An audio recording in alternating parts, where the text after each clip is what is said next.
आज से करीब 120 साल पहले यानी 1900 के साल में लोगों का जीवन आमतौर पर ऑन एवरेज 47 साल का हुआ करता था, यानी कि लाइफ एक्सपेक्टेंसी सिर्फ 47 साल ही थी। जबकि आज की डेट में ऑन एवरेज लोग 79 साल तक जिंदा रहते हैं। उस समय के डेटा बताते हैं कि पूरे विश्व की ज्यादातर महिलाएं करीब महीने में एक बार ही अपने हाथ वॉश करती थी। उस जमाने में भारत में बीड़ी पीना या विकसित देशों में सिगरेट पीना आम बात थी और लोग काम करते करते, खाते वक्त भी और कभी कभी हॉस्पिटल्स में भी सिगरेट पिया करते थे। शहरों की बात करें तो ज्यादातर कस्बे बहुत ही छोटे, बहुत ही सिंपल और करीब करीब गंदे थे। उस वक्त दुनिया की सबसे ऊंची इमारत पार्क रो बिल्डिंग थी, जो अमेरिका के न्यूयॉर्क शहर में थी और जिसकी ऊंचाई सिर्फ 119 मीटर थी। जबकि उस वक्त दुनिया का मैन मेड सबसे बड़ा स्ट्रक्चर एफिल टावर था, जिसकी ऊंचाई 300 मीटर है, जो आज के बुर्ज खलीफा से आधे से भी कम है। दोस्तों, आपको ये जान के हैरानी होगी कि उस जमाने में शहरों में ज्यादातर गाड़ियों की speed limit maximum 10 mile per hour थी। साल 1900 में ज्यादातर देशों में अंतरजातीय संबंध यानी कि होमोसेक्सुअलिटी एक क्राइम हुआ करती थी और कनाडा में गरीब लोगों को जाने की एंट्री नहीं थी। उस वक्त 95% महिलाओं की डिलीवरी घर पे ही हुआ करती थी, यानी कि ज्यादातर बच्चे घर पे ही जन्मते थे। इसीलिए डिलीवरी के समय में महिला या बच्चे का मोर्टालिटी रेट बहुत ही हाई था। जबकि आज करीब 99% महिलाओं की डिलीवरीज हॉस्पिटल में होती है। भारत की बात करें तो करीब 120 साल पहले भारत भी ऐसा नहीं था जैसा कि हम आज देखते हैं। आज जंगल और बगीचे भारत में बहुत ही कम हो गए हैं, लेकिन पहले के जमाने में देश में हर जगह पर, हर गांव में छोटे बड़े बागीचे हुआ करते थे और जंगल तो बहुत ही ज्यादा। बागीचे भी उस वक्त उतने सुनसान हुआ करते थे कि लोग शाम को वहां जाने से भी डरते थे। पॉपुलेशन की बात करें तो साल 1900 में भारत की पॉपुलेशन करीब 24 करोड़ थी। जाहिर है कि ये जनसंख्या ब्रिटिश राज के इंडिया की यानी कि आज के भारत, पाकिस्तान और बांग्लादेश को मिलाकर काउंट की गई थी। आजकल हम टाइम पास के लिए अपना ज्यादातर समय मोबाइल पे, टीवी पर या फिर थिएटर्स और मॉल में गुजारते हैं, लेकिन उस वक्त जब लोग फ्री होते थे तो अधिकतर लोग गांव की एक जगह पर इकट्ठे होकर बातें किया करते थे, बुक्स पढ़ते थे, विविध कॉम्पिटिटिव खेल खेला करते थे और तलवारबाजियां सीखते थे। इसके अलावा गांव देहाड़ में जो लोग खेती पे निर्भर थे वो अधिकतर अपने पूरे दिन का काम तमाम करके शाम को जब घर आते थे तो वो खाना खाने के बाद भजन कीर्तन किया करते थे और सुबह प्रभात फेरियां भी हुआ करती थी, जो आज भी कहीं कहीं पर देखने को मिल जाती है।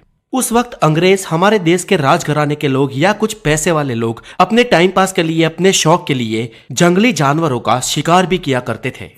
भारत में आज के समय में हम जीन्स पैंट, टी शर्ट्स और शर्ट्स पहनते हैं। अब तो छोटे बच्चे भी पैंट्स के बिना नहीं रहते हैं। 1980 या 90 के दशक की बात करें तो बच्चे चड्डियां पहना करते थे, लेकिन 1900 की साल में छोटे छोटे बच्चे से लेकर बड़े बुजुर्ग भी धोती पहना करते थे। धोती और कुर्ता और धोती या खमीज हमारी वेशभूषा या हमारा असली पोशाक हुआ करती थी। आमदनी की बात करें तो उस जमाने में भारत में लेबर काम करने वाले लोग रोज के 30 पैसे कमाया करते थे, यानी कि महीने के करीब 10 रुपए से भी कम। और उस वक्त किसी की जेब में अगर 3-4 रुपया भी इकट्ठा मिल जाए तो उसे अमीर माना जाता था।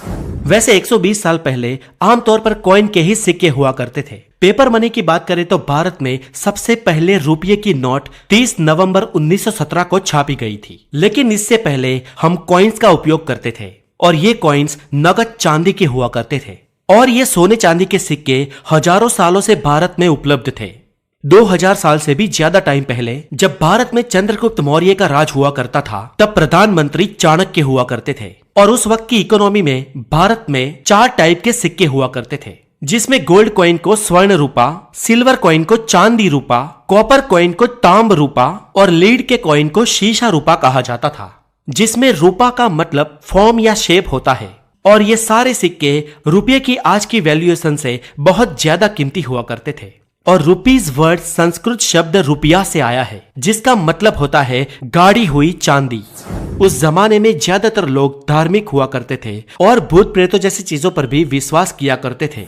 घरों की बात करें तो अधिकतर लोगों के घर मिट्टी के और छोटे थे और कस्बों की सड़कें भी बहुत ही सिकुड़ी हुई और छोटी हुआ करती थी, मानो आमने सामने से एक साइकिल ही जा सके, क्योंकि उस वक्त आमतौर पर लोगों के पास गाड़ियां या मोटरसाइकिल्स जैसे व्हीकल नहीं थे, इसलिए इन छोटी सड़कों के बीच से उनका गुजारा हो जाता था।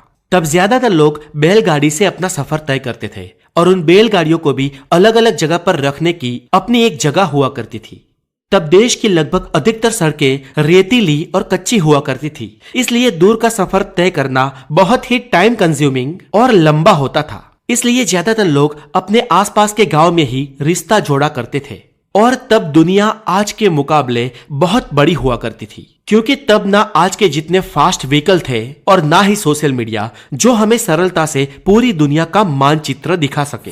दोस्तों, उस समय में अपनी अपनी हैसियत के लेवल पर लोगों के पास कुछ पैसे और गहने भी हुआ करते थे, और जिनके पास ये सब था वो कोई लॉकर्स का उपयोग नहीं करते थे। वो अपना पैसा और गहने मटके में रखकर अपने घरों के आसपास गाड़ दिया करते थे, और ये गाड़ा हुआ खजाना ही उनका लॉकर हुआ करता था। और ये खजाना किसी शादियों में, किसी फंक्शनों में, किसी जरूरत में या मुसीबत के समय में ही निकलता था। तो दोस्तों, ये था वो दौर